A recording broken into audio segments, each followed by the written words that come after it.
பிதாவை கனப்படுகிறது போல எல்லாரும் குமாரனையும் கனம் பண்ணும்படிக்கு பிதாவானவர் தாமே ஒருவருக்கும் நியாயத்தீர்ப்பு செய்யாமல் நியாயத்தீர்ப்பு செய்யும் அதிகாரம் முழுவதையும் குமாரனுக்கு ஒப்புக்கொடுத்திருக்கிறார். என்ன வாசிக்கிறோம்னா, பிதாவை கனம் பண்ணுகிறது போல எல்லாரும் குமாரனையும் கனம் பண்ணும்படிக்கு பிதாவானவர் தாமே ஒருவருக்கும் நியாயத்தீர்ப்பு செய்யாமல் நியாயத்தீர்ப்பு செய்யும் அதிகாரம் முழுவதையும் குமாரனுக்கு ஒப்பு கொடுத்துருக்கிறார். பிதாவானவர் நியாயத்தீர்ப்பு செய்யலை, குமாரனுக்கு கொடுத்துருக்கிறாரு. குமாரன் என்ன செய்யலைன்னு நியாயம் தீர்க்கல.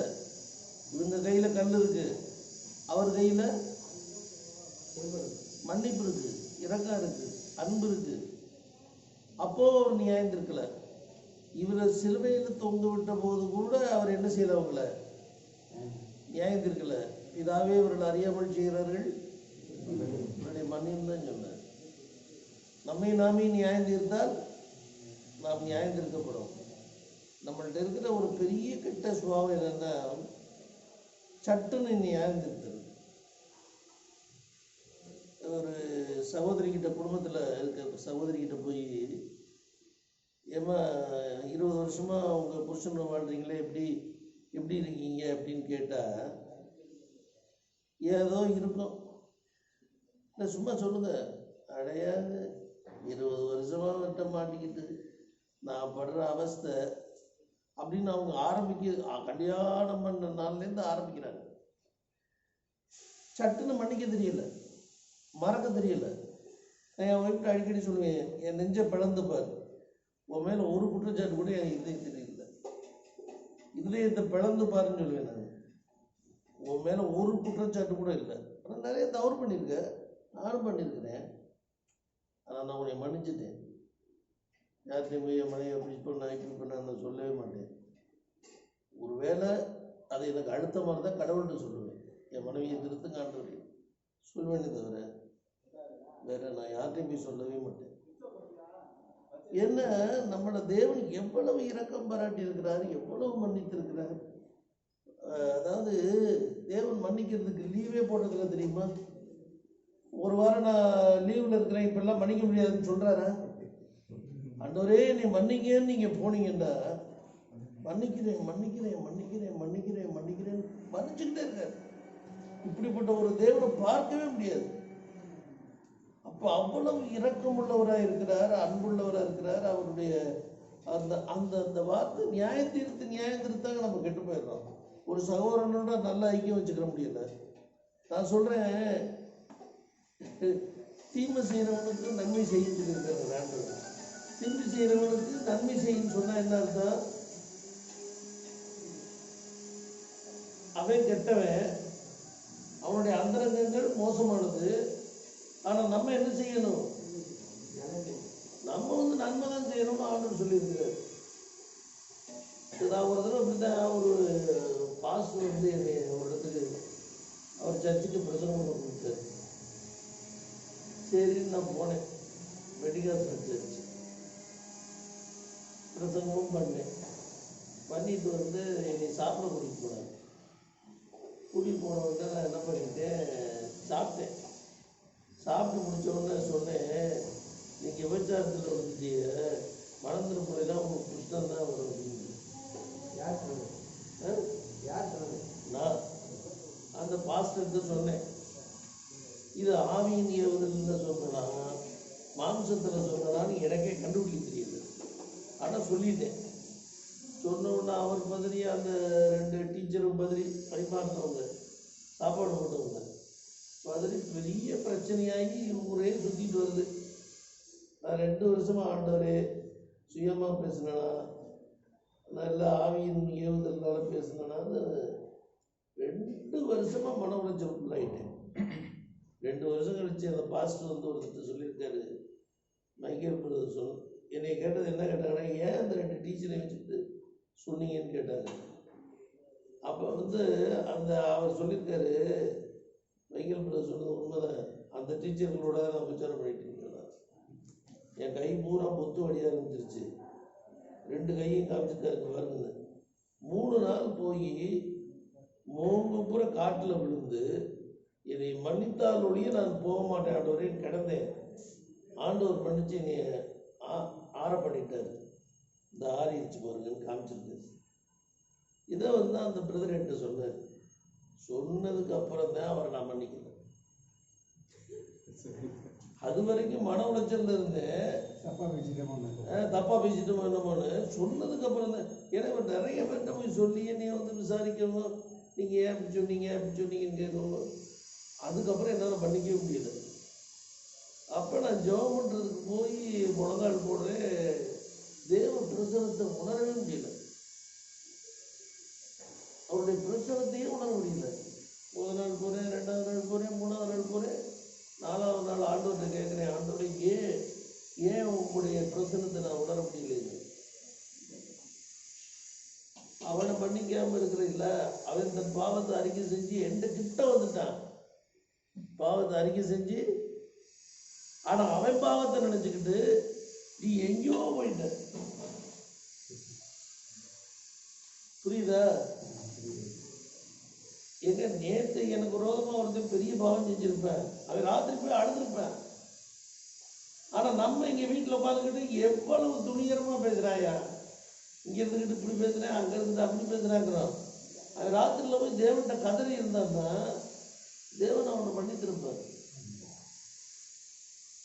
ஸோ அதனால நம்ம வந்து நிறைய பேர் என்ன பண்ணுறோம்னா, தப்பையே பார்த்தாலும் அவன் மனம் திரும்பிடுவாயான்னு தான் போகணுமே தவிர நியாயம் இருக்காம அவன் மனம் திரும்பிடுவேன். கடவுள்கிட்ட உணர்த்திடுவது அவன் மனம் திரும்பிடுவேன். அதனால நம்ம நியாயம் இருக்கிறது நம்ம வேலை கிடையாது, நம்ம செய்யவே கூடாது. பாருங்க, சவுளின் தொங்கலை அறுத்து கொண்டது வந்து இதை அடிச்சிச்சு, படபடன்னு அடிச்சு. ஆனால் உரியாவை கொண்டு அவனை வர வச்சு அவனுக்கு பல வர்க்கங்கள்லாம் அனுப்பி வீட்டுக்கு அனுப்பி, அது நான் போக முடியாது, யுத்த காலத்தில் என்னுடைய செவரெல்லாம் இருக்கும்போது நான் போக மாட்டேன்னு சொல்லி, சரி எப்படி கொள்றதுன்னு பிளான் பண்ணி அவன் கையிலே நிறுவனத்தை எழுதி கொடுத்து அங்கே போய் கொள்றான். அவனை விட்டு ஒரு யோகா கொண்டுட்டான். கொண்டதுக்கப்புறம் உடனே பத்சேபாவை சேர்த்துக்கிட்டு ஒரு குழந்தையும் பிறந்துருது. அது வரைக்கும் உணர்வே இல்லை, அது வரைக்கும் அவனுக்கு உணர்வே கிடையாது. நாத்தான் வந்து சொல்கிறேன், ஒரு கதை சொல்கிறேன். என்ன கதை? ஒரு ஏழை வந்து ஒரு ஆட்டுக்குட்டி வளர்த்தேன். அது ஐஸ்வர்யம், அவன் பக்கத்து வீட்டு ஐஸ்வர்யான தூக்கி நண்பனுக்கு சமைச்சிட்டான்னு சொன்னோடனே அந்த மனிதன் அதை என்ன செய்யணும்? அந்த மனிதன் சாகணும் அப்படின்னு சொல்றாரு தாவி. நீயே அந்த மனுஷன், நீயே அந்த மனுஷன் சொல்றாரு. இப்போ நான் செஞ்சா ஒரு நியாயத்திற்கு, இன்னொருத்தர் செஞ்சா அதுக்கு வேற மாதிரி நியாயத்திற்கு பண்ணோம். நம்ம வந்து இயேசு கிறிஸ்துவனுடைய அந்த விஷயத்துல இயேசு கிறிஸ்துவனுடைய ஆவியை நிறைய பருக வேண்டியிருக்கு, நிறைய நம்ம அதை உட்கொள்ள வேண்டியிருக்கு, இன்னும் நிறைய பெற்றுக்கொள்ள வேண்டியிருக்கு. இயேசு கிறிஸ்து 100% இருக்காருன்னா நம்ம 1%, 2% இருந்துக்கிட்டு நான் எல்லாரையும் மன்னிச்சிட்டேன்னு சொல்கிறோம். மனைவியை குறித்தோ, பிள்ளைகளை குறித்தோ, அல்லது உறவினர்களை குறித்தோ, வேலைக்காரிகளை குறித்தோ, சபையில் இருக்கிறவங்களை குறித்தோ, இங்கே ஒவ்வொருத்தருக்கு வச்சிருக்கிறது. சந்திரபிரகாசமாக இங்கே வச்சுருக்கேன், அவரை அருள் பிரதராக இங்கே வச்சுருக்கேன், கொஞ்சம் கொஞ்சம் வச்சுக்கிறது அது ரொம்ப தப்பு. எல்லாரையும் என்னை கடவுள் மன்னிச்சிருக்காருங்க, என்னை கடவுள் மன்னிச்சிருக்கிறார். அதுக்கு ஈக்குவலாக அவர் என்ன சொல்றார்? நான் உங்களுக்கு இறைவது கூட நீயும் உன் உடன் வேலைக்காரனுக்கு இறக்க வேண்டாமோ அப்படின்னு சொல்றாரு இல்லையா? ஸோ அதனால் நான் அந்த விஷயத்துக்கு அப்புறம் நான் என்ன பண்ணிட்டேன்னா, யாரையும் தப்பு பண்ணிட்டு எனக்கு முன்னாடி தப்பு பண்ணுவேன், அவன் வீட்டில் போய் மனம் திரும்பிப்பேன், இதையாப்பா நம்மளுக்கு இந்த வேலை அப்படிங்கிற ஒரு வெளிச்சத்தை பெற்றுக்கொள்ள ஆண்டவர் உதவி செய்வார். நேரடியாகவே என் மேலே தப்பாக பேசுகிறவங்க கூட அவன் போகிற வழியிலே அழுதுட்டு போயிருப்பேன், கடவுள் அவனுக்கு இறங்கி இருப்பார். இது ஏன் அவன் என்ன செய்யறான்னு கடவுளுக்கு தெரியாது, தெரியுமா? எனக்கு தெரியுமா? அதனால அவனுக்கு ஒரு முத்திரை குத்தக்கூடாது. அவன் போடா, அவனை பற்றி எனக்கு தெரியாது, சிஎஃப்சியை பற்றி கூட நம்ம உத்தரவு விரும்பல. அவங்க ஒரு வேளை முந்தினோர் பிந்தினோர் ஆய்வு போனால் போயிடுவாங்க. நம்ம பிந்தி போகிறதுக்கும் வாய்ப்பு இருக்குது. அவங்களுக்கு ஆண்டவர் ஒரு நாள் கண்களை திறப்பார். அதாவது ஒளிவு மரம் வந்து காட்டு ஒளிவு மரங்களை இருந்த இடத்துல, சுவாப ஒளிவு மரங்கள் இருக்கிற இடத்துல காட்டு ஒளிவு மரத்தை வச்சிருக்காரு.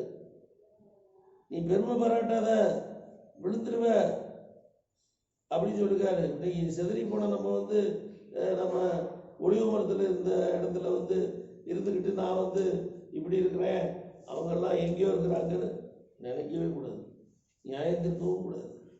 ஆண்டவர் அப்படி சொல்லியிருக்கிறாரா? எனக்கு ஒன்று என்னென்னா, சாக்புரனுடைய மெசேஜை நான் இன்னைக்கு கேட்குறேன், எனக்கு நன்மையானதை எடுத்துக்கிறேன், நியாயம் திருத்ததே இல்லை.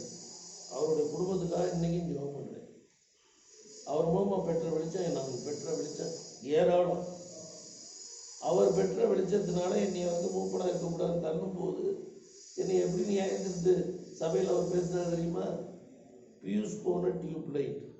எனக்கும் பரிசுத்தம் ஒரு சின்ன கருத்து வேறுபாடு தான். அது எங்களுக்கு ஆரம்பம், எங்களுக்கு எப்படி நடந்துக்கிறதுன்னு தெரியல, அவருக்கும் தெரியல, எனக்கும் தெரியல. பியூஸ் போன டியூப் லைட், குப்பையில் இருந்து போடப்பட வேண்டிய ஆகாரம், கல்லால் இருந்து கொல்லப்பட வேண்டிய ஆகாரம். இதை அவர் என்னை பற்றி ஒரு எங்கள் லோக்கல் சர்ச்சில் சொன்னார். இது எப்படி இருக்கும், ஈட்டி ஊட்டுற மாதிரி இருந்துச்சு. ஆனால் அவர்கிட்ட கேட்ட உபதேசம் தான் என்னை கிறிஸ்துவுக்குள்ளே நிற்க போணுச்சு. அவர்கிட்ட கேட்ட உபதேசத்தினால தான் நான் நின்னேன். அதுக்கப்புறம் எழுந்து நின்னேன், அதே சபைக்கு போனேன். 20 வருஷம் நான் மூப்பனா இல்லை, சாதாரண சகோதரனாக இருந்தேன். ஆனால் எல்லாரும் என்னக்கிட்ட தான் நெருங்கி வருவாங்க, அவர்கிட்ட போக மாட்டாங்க. நீங்கள் மூப்பனா நான் மூப்பனான்னு கேட்குற காலம்லாம் வந்துச்சு. சபையிலே அனௌன்ஸ் பண்ணாங்க, மூப்பர்கள் யாருன்னு தெரியாது அவங்களுக்கு, அவர் மூப்பர் இல்லை, அவர் மூப்பர் இல்லைன்னு சொன்னார். நானும் பின்னாடி போய் நின்றுட்டு நான் மூப்பன் கிடையாது, நான் மூப்பன் கிடையாதுன்னு சொன்னேன். ஆனால் நான் வரும்போது கடைசியாக அவங்க பாபிலோனை தான் கட்டுறாங்க.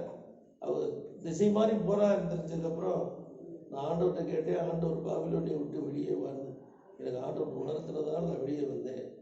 நான் வெளியே வந்து நான் மோசமாக போயிட முடியும், அங்கேருந்து அந்த மணந்துட்டு போக முடியும். ஸோ அதனால நம்ம யாரையும் நியாயந்திருக்கவே கூடாது. என் மனைவியை நியாயந்திருக்கக்கூடாது, என் பிள்ளைகளை நியாயந்திருக்கக்கூடாது. தவறு செஞ்சால் அன்பாக சொல்லலாம், அதுவும் சந்தர்ப்பம் பார்த்து. சரி, சர்ச்சுக்கு ஒரு பையன் நிறைய கிப்பி முடியோடு வச்சுட்டு வந்தான். அவன் என்கிட்ட ரொம்ப க்ளோஸாக அட்டாச்சாக இருப்பான். ஒரு பிரதர் வந்து என்கிட்ட சொன்னார், அந்த பையன் ரொம்ப இவ்வளோ வரைக்கும் வச்சுட்டு வரான், நீங்கள் சொல்லுங்க பிரதர், நீங்கள் சொன்னால் கேட்பார் அப்படின்னாரு. சரி பிரதர் சொல்கிறேன்னு சொல்லிட்டு நான் சொல்லலை. என்ன பிரதர் போன வாரமே சொன்னேன், நீங்கள் சொல்லலையான்னு கேட்டேன். நான் சொல்லலை பிரதர், எனக்கு விடுதலையாக இல்லை அப்படின்னு. அடுத்த வாரம் வந்தார், பிரதர் நீங்கள் சொன்னால் கேட்பார் பிரதர் அப்படின்னு. நான் அப்பவும் சொல்லலை. 3வது வாரம் பார்த்தா மொட்டை அப்படின்ட்டு வந்தேன், மொட்டை அப்படின்னு வந்தேன். இதைத்தானே நான் அப்பவே சொன்னேன் அப்படின்னு. நான் சொல்லவே இல்லை பிரதர், நான் சொல்லவே இல்லை, எனக்கு விடுதலைன்னு சொல்லலை, கடவுளே செஞ்சிருக்காரு. ஸோ எதையுமே டக்குன்னு நம்ம வந்து ஒன்று சொல்லிடக்கூடாது, இது செய்யக்கூடாது, அது செய்யக்கூடாது, அங்கே இங்கே கை வைக்கவே கூடாது. பிறரை காயப்படுத்துறது, பிறரை புண்படுத்துறது, குத்துறது, அதெல்லாம் நம்ம செய்யவே கூடாது. ஔஷதமான வார்த்தைகள், வெள்ளித்தட்டில் வைக்கப்பட்ட பொற்பழங்களுக்கு சமமான வார்த்தைகள். என் மனைவி ஒரு இடத்துல போய் தப்பா ஏதோ சொல்லி உறவினர்கள்லாம் என் ஒய்ஃப் மேலே ரொம்ப குற்றப்பத்திரிக்கை சாட்டிட்டு இருந்தேன். வாடி வா, இதான் சந்தர்ப்பம், குத்தலாமா, நானும் குத்தலாமா? நான் சொன்னேன், மாமா ஏதோ உணர்ச்சி வசப்பட்டு பேசியிருந்தேன், விடு, நான் கேட்கலவா.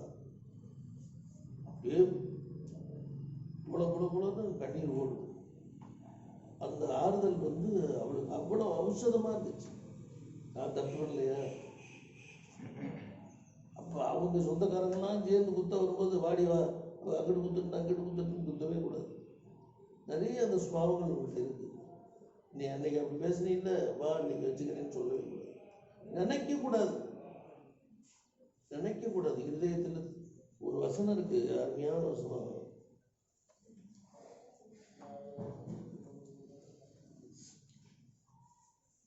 எரேமியா 6ஆம் அதிகாரம் 20ஆம் வசனத்தினுடைய பின்பகுதி.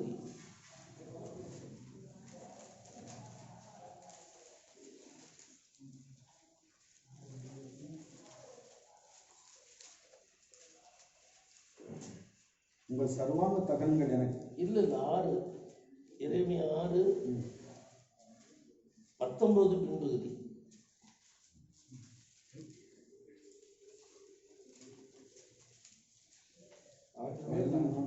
அவர்கள் மேல் நான் அவர்கள் நினைவுகளின் பலமாகிய தீங்கை வரப்பண்ணுவேன். பாருங்க, அவர்கள் மேல் நான் அவர்கள் நினைவுகளின் பலனாகிய தீங்கை வரப்படுவேன். நினைவுகளின் பலன் தீய நோக்கம், பாவம். நினைவுகளின் பலன், அதுக்கு ஒரு அறுவடை இருக்குங்க. நீங்க என்ன ஒன்றும் செய்யல, ஒண்ணுமே செய்யல, நீங்க என்ன பண்ணீங்க? நினைச்சீங்க. அதுக்கு பலன் என்ன? தீங்கை வரப்படுவேன் ஆண்டவர் சொல்றார். பாவம் செய்யாமையே நீங்க தீங்க அறுவடை செய்ய முடியுமா? தாராளமா செய்யணும். நம்ம நிறைய பேர் தீமையை நினைக்கிறோம். அதனால நம்ம அறுக்கிறது என்னன்னா, அறுவடை என்னன்னா தீங்கு. தீமையான எண்ணங்கள் இருதயத்தில் வரவே விடக்கூடாது. படுத்து கிடக்குறான், எவனையாவது பற்றி தப்பான நினைவு வருது, நான் டக்குன்னு என்ன பண்ணிடுவேன்னா, ஆண்டவரே அந்த சகோதரனை ஆசீர்வதிங்க, அவனை ரட்சிங்க, மனைவியை ரட்சிங்க, பிள்ளைகளை ரட்சிங்க, மனம் திரும்ப பண்ணுங்க, ஆரம்பிச்சிருவேன். நம்ம பாட்டுக்கு சாத்தான் தறிகட்டு ஓடி போயிடுவேன். அவன் இப்படித்தான் நம்ம டக்குன முடிச்சவனா இருக்கேன் நினைச்சேன். தீங்க கொண்டு வந்து கொட்டிடுவான். தீங்க கொண்டு வந்து என்ன பண்ணிடுவான்? சாத்தான் கொட்டிடுவான், இருதயத்தை நிரப்பிடுவான். உன் பொண்டாட்டியை பற்றி நினைக்கும் போதெல்லாம், ஆண்டவரே நீ இருந்த மனைவிக்காக நன்றி, எவ்வளவு நல்ல மனைவி இருந்திருக்கிறீங்க, மோசமான மனைவியாக இருக்கட்டும், நல்ல மனைவின்னு சொல்லி பாருங்க பார்ப்போம். சாத்தான் வரமாட்டாங்க உங்க வீட்டுக்கு. அதை விட்டுட்டு என்ன பண்றது? அவையில லேசாக 2 எண்ணம் வரும், அவன் கொண்டாந்து குப்பையை போட்டுருவான். அப்புறம் சாம்பிராணி போஞ்ச மாதிரி போஞ்சுக்கிட்டே இருக்கும். காலையிலே எழுந்திரிச்சிங்கன்னா 2 பேருக்கு எப்படி இருக்கும்? ஐக்கியம் எப்படி இருக்கும்? தீங்கு தான் வரும். ஸோ அதனால நம்மளை நாமே நியாயம் திருப்போம். யாரையும் நியாயம் இருக்க வேண்டாம், சிஎம்சிக்காரனையும் நியாயம் இருக்க வேண்டாம். நம்ம அவங்க விழுந்து போடா, நம்ம விழுந்து போயிடக்கூடாது. இப்போ நம்ம சகோதரர் சொன்னது மாதிரி இது ஒரு கும்பமேளா கிடையாது. யார் பெரியாலும் யார் சின்னாலும் கிடையாது. நம்ம சகோதர ஐக்கியத்தை கட்டணும். சகோதர சிநேகம் வலிமையானது.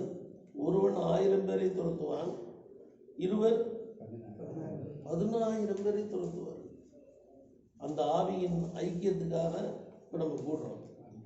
சகோதரர் ஒருமித்து வாசம் எத்தனை நன்மையும் எத்தனை இன்பமாக இருக்கிறதுன்னு ஆண்டவர் சொல்லியிருக்காரு. அதை நம்ம ருசிக்கணும். நீங்கள் வர்றது, எனக்கு உடம்பு சரியில்லை, ஆனால் பிரதர்ஸ்லாம் வரப்போகிறாங்க, பிரதர்ஸ்லாம் எங்கள் வீட்டுக்கு வர போகிறாங்க, பரிசுத்தவான்களின் ராஜாவே, எங்கள் சகோதரலாம் எனக்கு யாருன்னு தெரியாது, சகோதரலாம் நீங்கள் அன்னைக்கு மனம் அப்படி ஒரு ரம்மியமாக இருந்துச்சு, சந்தோஷமாக இருந்துச்சு.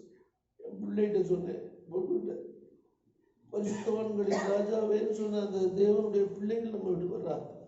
நம்முடைய பாதம் நம்ம வீட்டில் படப்போகுது. தேவனுடைய பிள்ளைகள்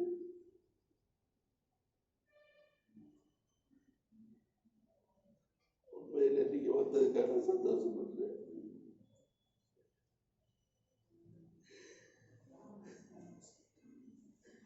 இருதயமே போக்குது.